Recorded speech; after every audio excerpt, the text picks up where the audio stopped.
आज हम मौजूद है सिरसा जिले के अरनियावाड़ी गांव में और यहाँ पे कुछ हमारे आजाद भारत आंदोलन के साथी इकट्ठे हुए हैं। इनकी प्रेस कॉन्फ्रेंस है तो जानते हैं इनसे कि इनका क्या कहना है। तो सबसे पहले सर अपना परिचय दीजिए। मैं डॉक्टर दीपक राठी, आजाद भारत आंदोलन। तो आज आप जो ये प्रेस कॉन्फ्रेंस कर रहे हैं इसका मेन उद्देश्य क्या है?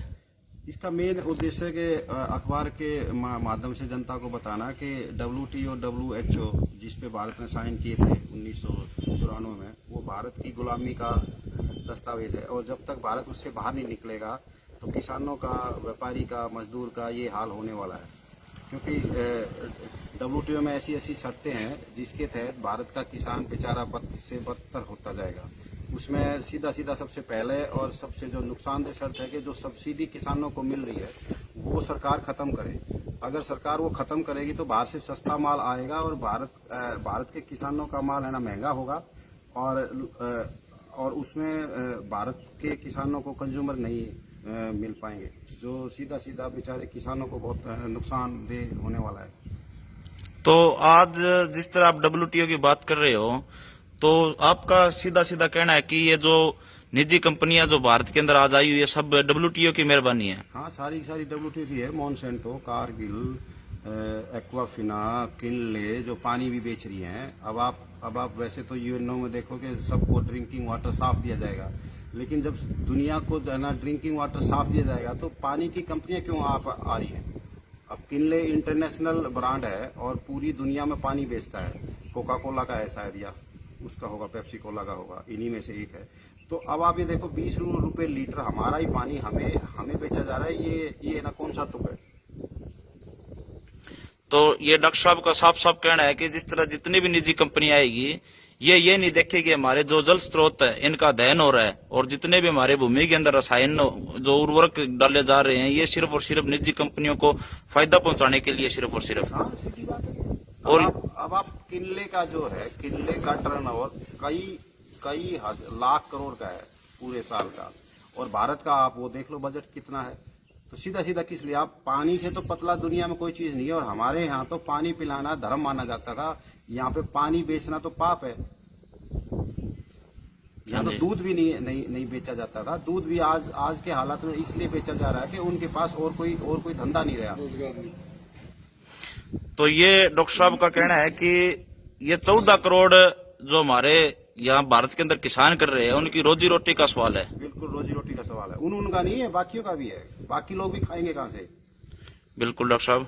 और अब हमारे साथ ये सुखबीर बिचपड़ी जुड़े हैं, तो सुखबीर जी आपका क्या कहना है? देखिए, ये जो आंदोलन चलिया हुआ और ये जो 3 कृषि कानून है, ये केवल किसानों को ही नुकसान नहीं पहुंचाएंगे, पूरे के पूरे देश को इनके साथ जमाखोरी बिल भी है। जो खरीद कर खाने वाला लोग है ना, वो जिस तरह से आज आप तेल की बात कर रहे हो, जिस तरह से तेल के दाम बढ़ रहे हैं, तो इसी तरह से इनको मतलब पूंजीपतियों को, कंपनियों को, कॉरपोरेट घरानों को खाद्य पदार्थों की खुली छूट दी गई है जमाखोरी बिल में जमा करने की, कि वो किसानों का तो जिस मर्जी बा खरीदेंगे और उसके बाद में बेचे भी जी मर्जी के, क्योंकि वो तो बहुत बड़े लोग हैं, क्योंकि पैसे पर उनका कंट्रोल है। पैसा उनके हाथ की कठपुतली है, उनके मतलब कागज का टुकड़ा उनके लिए कोई बड़ी बात नहीं। तो वो लोगों को लिए बिल जमा करके बड़े बड़े गोदाम बनाए गए उन लोगों के, और पूरा जो माल वो खाने पीने की चीजों का मतलब किल्लत पैदा कर देंगे और इस देश को भूख से और पूरी तरह से देश को खत्म करने का उन लोगों का प्लान है, भूख से मारने का प्लान है लोगों को। इस तरह का ये षड्यंत्र है। पूरे देश विरोधी कानून है ये, किसान विरोधी नहीं, देश विरोधी कानून है। देश को गुलाम बनाने वाले, कंपनियों का गुलाम बनाने वाले ये कानून है। ये तो साफ दिख रहा है, क्योंकि जिस तरह ये हमारे जो कानून हमारे ऊपर किसानों के ऊपर लादे गए हैं, इनसे 28 करोड़ परिवारों को जो FCI के द्वारा जो खाद्य सामग्री मिलती है इसका सीधा सीधा असर देखने को मिलेगा। और जिस तरह कोरोना का जो इन्होंने एक सरकार जो लेके आई, इसके बारे में आपका क्या कहना है? देखिए, कोरोना, ये जो WTO और WHO, ये एक ही थाली के चट्टे बट्टे है। ये मतलब एक ही पूंजीवादी साम्राज्यवादी लोगों की संस्था है, मतलब उनके ये संगठन है।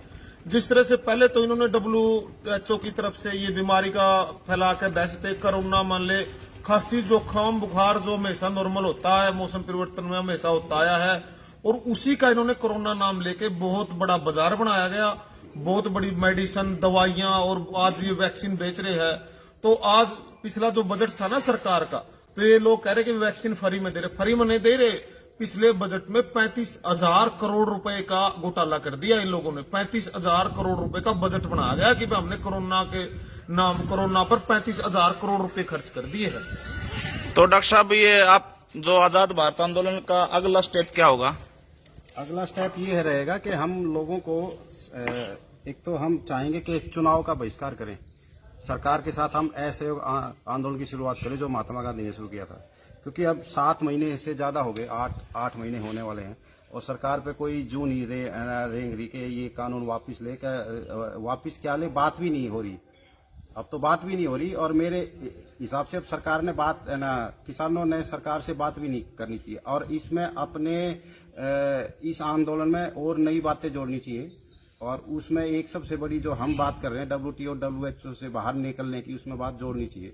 और इस बात के लिए हम किसान नेताओं से भी बहुत जल्द मिलने वाले हैं कि इसमें WTO और WHO से बाहर निकलने की बात हो। और एक 5 अगस्त को आपके आंदोलन की तरफ से कुछ खबरें मिल रही हैं, इसमें क्या कुछ कितनी सच्चाई है? 5 अगस्त को हमारा जो है क्रांतिमान पार्क हिसार से एक चेतावनी प्रदर्शन है, पैदल मार्च संसद तक का।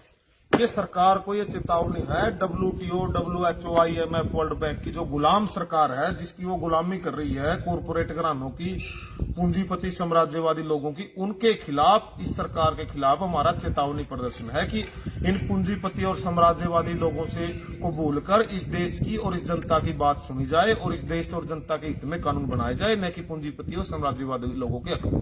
और एक हमारे साथ ये अरनियाली गांव से ही साथी जोड़े अशोक जी। तो अशोक जी, आपका क्या कहना है, जो किसान आंदोलन चल रहा है और चुनाव भी नजदीक आ रहे हैं, सरकार ने घोषणा भी करी थी कि हम चुनाव जल्दी करवाएंगे, तो इन दोनों विषयों के बारे में आपका क्या कहना है? मेरा नाम अशोक बराबर है, गांव अरनियावाड़ी सिरसा से।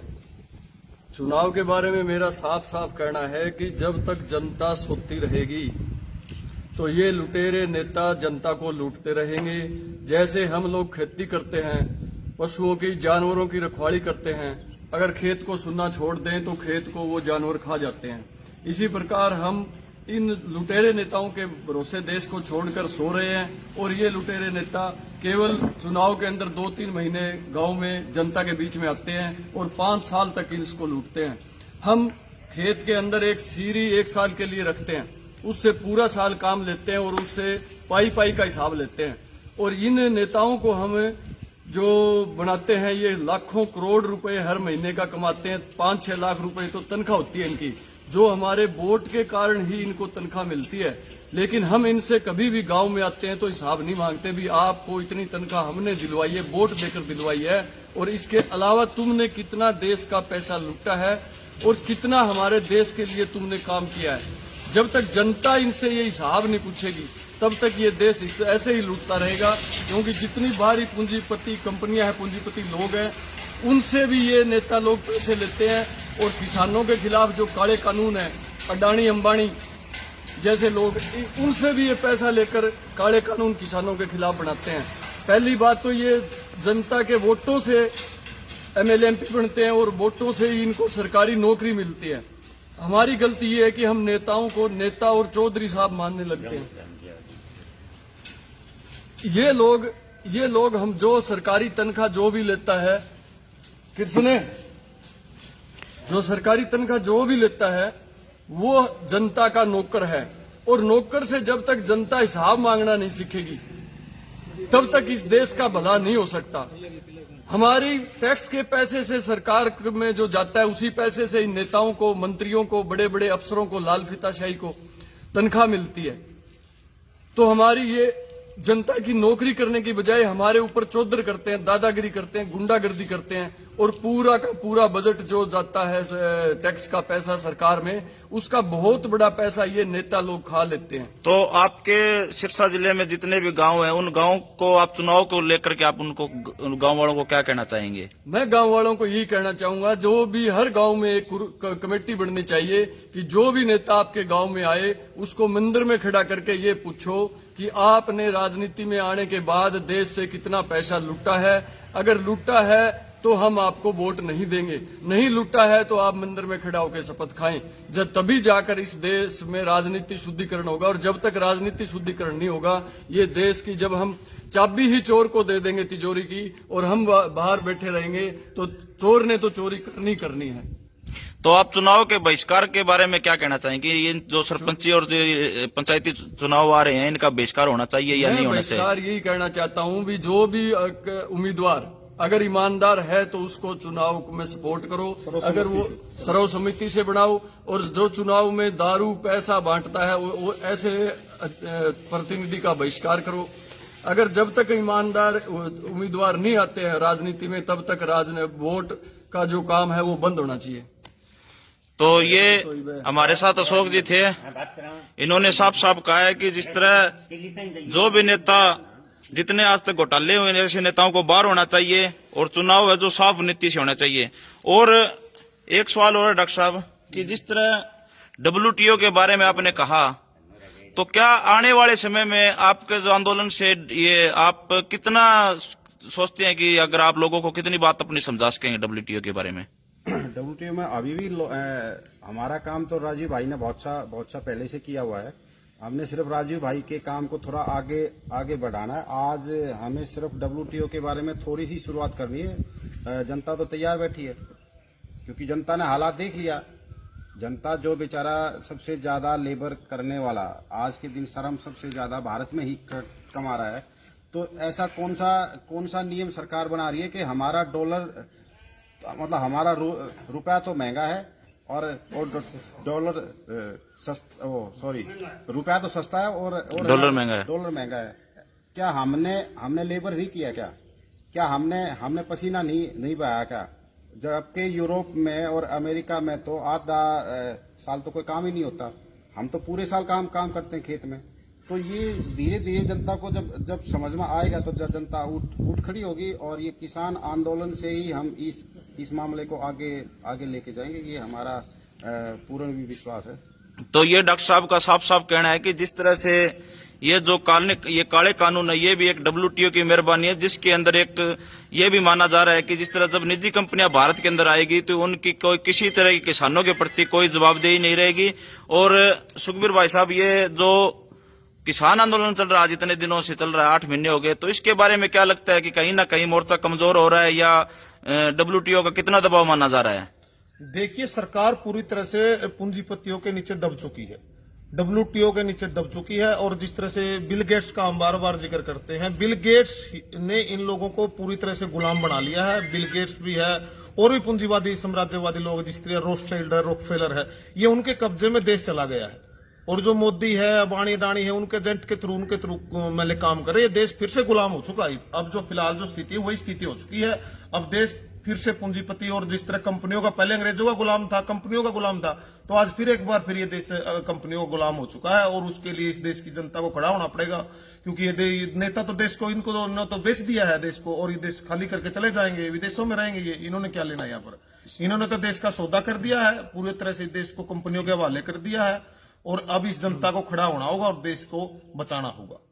इसमें मैं एक और बात कहना चाहूंगा कि किसान जब भी लोन लेने बैंक में जाता है, चाहे वो ट्रैक्टर का लोन ले, चाहे वो बीज का ले या और भी ले, पूरी की पूरी अपनी जमीन मॉर्गेज होती है।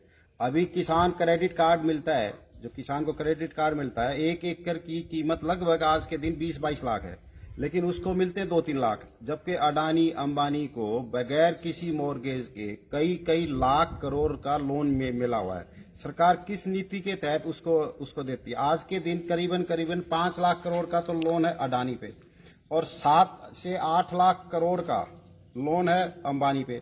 क्या उन्होंने 4 गुना ज्यादा अपनी संपत्ति मॉर्गेज की क्या बैंकों के पास? और फिर ये कहेंगे कि ना विजय माल्या भाग गया, मेहुल चोकसी भाग गया या दूसरा नीरव मोदी भाग गया। मतलब हमारा पैसा, हमारी मेहनत का पैसा, ये सारा का सारा पूंजीपतियों को दे रही है। ये सीधे WTO की ही तो ये सारी कारस्तानी है कि जनता को लोन दो, है ना, उसकी मॉर्गेज करके संपत्ति और पूंजीपतियों को फ्री में दे दो। अभी जो उदार पूना वाला भाग गया, उसको 5500 करोड़ का लोन बगैर किसी ब्याज के, जो वापस भी नहीं करना था, उसको दिया था पैसे। और आज वो यहाँ से इंग्लैंड में है, और ना उसने पूरी की पूरी वैक्सीन बनाई, ना वैक्सीन की कोई है ना उसने टेस्टिंग की, और वैक्सीन की जो रिजल्ट आ रहे हैं वो आज आपके सामने हैं कि उसके कितने कितने ज्यादा नेगेटिव इफेक्ट हैं, और अभी और ज्यादा आएंगे। अगले जून तक शायद काफी ज्यादा नेगेटिव इफेक्ट आएंगे। तो ये तो डॉक्टर साहब साफ दिख रहा है कि 8 महीने किसान आंदोलन को चलते हो चुके हैं, और 8 महीनों के अंदर अगर सरकार नहीं झुक रही है तो मतलब कि सरकार के ऊपर कहीं ना कहीं ऊपर से दबाव है, और वो दबाव भी यही है कि 1995 का जो समझौता है WTO का, वो WTO ही सरकार के प्रति मतलब इतना ज्यादा दबाव दे रहा है कि सरकार झुकने को तैयार नहीं है। हाँ, इसमें अभी किसान को ये भी बात करनी चाहिए, जैसे किसान पीछे गए, ममता को जिताने गए, ना तो ममता ने किसानों को बुलाया, ना ममता से अपील की, किसानों से अपील की कि आप यहाँ आओ, ना उसके बाद जीतने के बाद ममता ने एक वर्ड बोला कि किसानों को धन्यवाद ही नहीं किया। तो ये मैं आपके माध्यम से मैं किसानों से ये पूछने चाहता हूँ कि मान लिया बीजेपी को हरा दिया, तो वो जिस पार्टी को लेके आएंगे या जिसको जिताएंगे, क्या वो कानून ये वापस ले लेगी? क्योंकि मुझे तो लगता नहीं कि कोई भी पार्टी सत्ता में आएगी वो कानून वापस लेगी, क्योंकि जितने भी आप पिछला इतिहास उठा लो, बिल गेट्स किसी ने किसी से तो मिला है। इवन जिस जगह हम यहाँ बैठे हैं ना, बिल गेट्स चौटाला से भी मिला है। आप ना गूगल पे सर्च करोगे तो बिल गेट्स अमेठी में भी गया है राहुल के साथ, बिल गेट्स अखिलेश से भी मिला है, बिल गेट्स नीतीश से भी मिला है, बिल गेट्स लालू से भी मिला है। मतलब ऐसी कोई पार्टी नहीं है जो सत्ता में रही और जिससे बिल गेट्स ना मिला हो। तो वो तो सारे के सारे चोर हैं, और मुझे तो लगता नहीं कि कोई नई पार्टी आएगी वो भी ये कानून वापस लेगी, क्योंकि अभी तक जहां तक मेरा मानना है किसी भी राजनीतिक पार्टी ने किसान आंदोलन का कोई बहुत ज्यादा समर्थन नहीं दिया है। हाँ, यहाँ से शायद अभय ने कुछ वहाँ देवीलाल हॉस्पिटल तो बनाया, वो भी सिर्फ अपनी राजनीतिक रोटियां सेकने के लिए। क्यों जी, ऐसे कुछ है ना, व्यक्तिगत ये है। तो ये हमारे साथ आजाद भारत आंदोलन के साथी थे, और इन्होंने साफ साफ कहा कि 5 अगस्त का एक इनका कार्यक्रम है जो कि सरकार को चेतावनी देने जाएंगे, और हिसार के क्रांतिमान पार्क से वो 5 अगस्त का प्रोग्राम है पैदल मार्च का। तो ठीक है जी, ठीक है जी, धन्यवाद।